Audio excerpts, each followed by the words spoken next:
नमस्कार. मी आकाश सुनील पाटोळे, सह्याद्री शिक्षणशास्त्र महाविद्यालय, वाघळवाडी, बारामती. महाराष्ट्र शासन व सावित्रीबाई फुले पुणे विद्यापीठ उपक्रम वाचन संकल्प महाराष्ट्राचा याच्या माध्यमातून पुस्तक परीक्षण केले जात आहे. त्यामध्ये मी साहित्यरत्न लोकशाहीर अण्णाभाऊ साठे यांनी लिखित फकीरा कादंबरी याविषयी बोलणार आहे.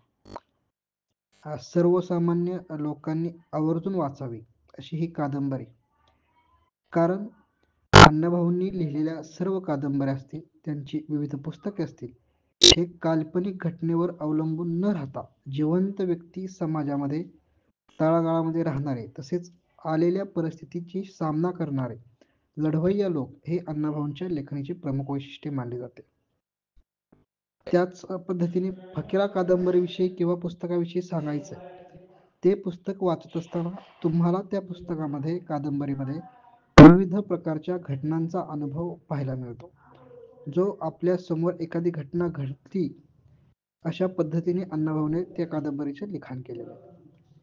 ही कादंबरी 1959 मध्ये प्रकाशित झाली. ती मराठी साहित्याची सामाजिक कादंबऱ्यापैकी महत्त्वाची कलाकृती मानली जाते.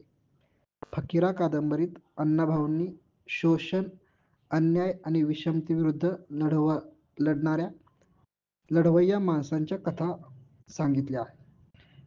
कादंबरीचा मुख्य नायक हा फकीरा, जो गरीब, दलित व वंचित समाजातील व्यक्तीचे प्रतिनिधित्व करताना आपल्याला दिसून येतो. फकीरा अन्यायाविरुद्ध लढा देतो, समाजातील विषमतेविरुद्ध आवाज उठवतो आणि श्रमिक वर्गाच्या हक्कासाठी संघर्ष सुद्धा करतो. कथेचा सारांश थोडक्यात सांगायला झाला, कादंबरीतील फकीरा हा समाजातील वंचित घटकांचा प्रतिनिधी असून तो सामाजिक अन्यायाविरुद्ध बंड करताना दिसतो. समाजातील विषमता, जातीय भेदभाव आणि शोषण यांचा त्याला अनुभव येतो. या कथेच्या माध्यमातून अण्णाभाऊ साठे यांनी श्रमिक वर्गाच्या दुःखांना आवाज दिला आहे.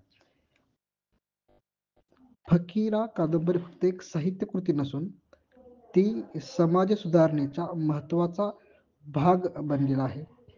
1961 साली महाराष्ट्र शासनाचा साहित्य अकादमी हा सर्वोच्च पुरस्कार या कादंबरीला मिळाला. आपण पाहिलं तर सामाजिक वास्तव्य, ज्या काळी इंग्रज सरकार असताना सर्वसामान्य गोरगरीब लोकांवरती विविध कायद्यांच्या द्वारे नियम लावून त्यांचे जगणे मुश्किल केले होते, माणसाचा अधिकारच थोडक्यात त्यांनी हिरावून घेतलेला होता, हे आपण पाहताना आपल्याला अनुभवायला मिळते. याच्यामध्ये मला भावलेली एक अण्णाभाऊंची ओळ म्हणजे, फकीरा जेव्हा पंतांकडे जातो, दुष्काळ पडलेला असतो, लोकांना खायला नसतं, प्यायला पाणी नसतं, माणसं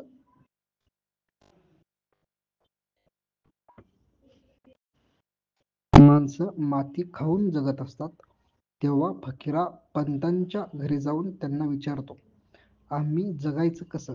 तेव्हा गावातली पंत सांगतात, माती खाऊन मरण्यापेक्षा एखाद्याला मारून जगा. यामधूनच त्यावेळीचं अतिशय भयानक वास्तव्य आपल्याला जाणवतं. माणसं खाण्यासाठीच नव्हे तर पाण्यासाठी सुद्धा हलाल व्हायची खूपच वास्तववादी प्रसंग इथं पाहायला मिळतो. तसेच इंग्रजांविरुद्ध केलेले बंड, आपल्या साथीदारांना एकत्र केलेले वज्रमूठ, वेगवेगळ्या पद्धतीने फकीराचे पैलू अण्णाभाऊंनी यामध्ये उमटवलेले आहेत. याचबरोबर कादंबरीवरती एक मराठी चित्रपट देखील बनलेला आहे.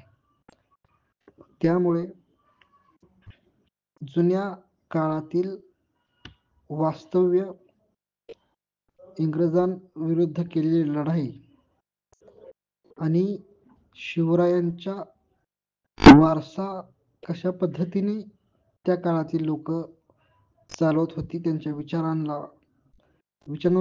विचारांवर चालत होती, त्याची संपूर्ण एका कादंबरीमध्ये अण्णाभाऊंनी माहिती दिलेली आहे. त्यासाठी वाचकांनी आवर्जून ही कादंबरी वाचावी आणि नक्कीच ही कादंबरी लोकांच्या आवडीस प्राप्त ठरेल.